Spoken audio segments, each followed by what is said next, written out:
মায়ের কোনো জিনিস ভাঙলে যা হয়। ভেঙে ফেললে? আমার শখের কাঁচের বাচ্চা তুই ভেঙে ফেললি তো?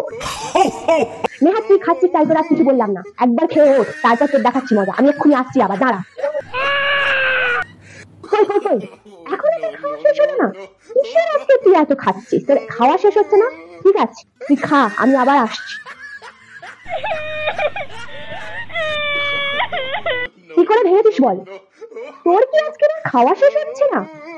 ঠিক আছে তুই খা, আমিও অপেক্ষা করছি। তুমি আমার ঘোরাচ্ছ তো, আমিও অপেক্ষা করছি, আবার আসছি আমি, তুই খেয়ে নে। এবার আর তোকে কেউ বাঁচাতে পারবে না। দেখি এ তো ঘুমিয়েই কারা। থাক, ঘুম থেকে উঠুক, তারপর দেখাচ্ছি। পড়তে না গিয়ে যখন ঘুরতে যায়। তুই কালকে কোথায় গিয়েছিলিস? তারপরে পড়তে গিয়েছিলাম। পড়তে গিয়েছিলিস? তুমি সুস্মিতাকে জিজ্ঞাসা করো। ও, আমি সুস্মিতাকে জিজ্ঞাসা করবো যে তুই পড়তে গিয়েছিলিস কিনা। কিন্তু কি বলতো, কালকে তো আমার সাথে সুস্মিতার বাজারে দেখা হলো। আমি তোকে জিজ্ঞাসা করলাম যে পড়তে গিয়েছিলিস, ও তো বললো যে স্যার পড়ায়নি। তাহলে তুই কি করে পড়তে গেলি শুনি? কোথায় পড়তে গিয়েছিলিস তুই?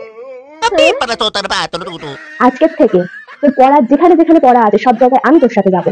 তুই কিন্তু একা কোথাও বেরোবি না। একা বেরোলে তোর পা কি করে খোলা করতে হয় আমি জানি। আমার যখন খিদে পায়। ও মা, কিছু খেতে দাও না, খিদে পেয়েছে। খিদে পেয়েছে? তুমি যা খেতে দেবে আমি তাই খাবো।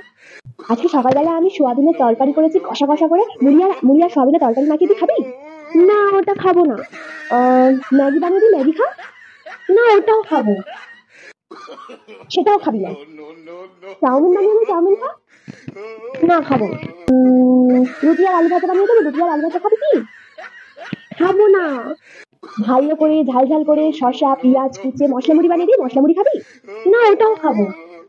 তাহলে এক কাজ কর, খুব ভালো উপায় বলে দিচ্ছি। আমার মাথাটা আছে, আমার মাথাটা চিবিয়ে চিবিয়ে খা, অনেক শান্তি পাবি, আর কোনোদিন খিদে পাবে না। খাবি? না না না, ঠিক আছে ঠিক আছে। মার সাথে নিলাম পাঙ্গা। মা, আজ কি রান্না করেছো? আজকে টকের ডাল করেছি, আলু ভাজা করেছি, চিচিঙ্গে ভাজা করেছি, ডিম ভাজা করেছি। হ্যাঁ, ডাল আলু ভাজা আমি খাবো না। খাবি না মানে? তুই ডাল আলু ভাজা খাবি না তো কি খাবি? তুই খাসির মাংস খাবি? প্রতিদিন তোমার জন্য আমি মাংস এনে দেবো নাকি? শোন, আমার রান্না যদি পছন্দ হয় তো খাবি, আর যদি না পছন্দ হয় তাহলে নিজে রান্না করে খাবি। আমি কারোর মনের মতো রান্না করতে পারবো না। কিছুদিন পর। ও মা, আজ আমাদের রেজাল্ট বেরিয়েছে। ওই দেখি দে। তুই এত খারাপ রেজাল্ট করেছিস কেন? তোর পিছনে যে হাজার হাজার টাকা ঢালিয়ে হাজার হাজার মাস্টার দিয়ে রেখেছিস, তার জন্য কি এই রেজাল্ট দেখার জন্য? তুই কি একটুখানি শুধরাবি না নাকি?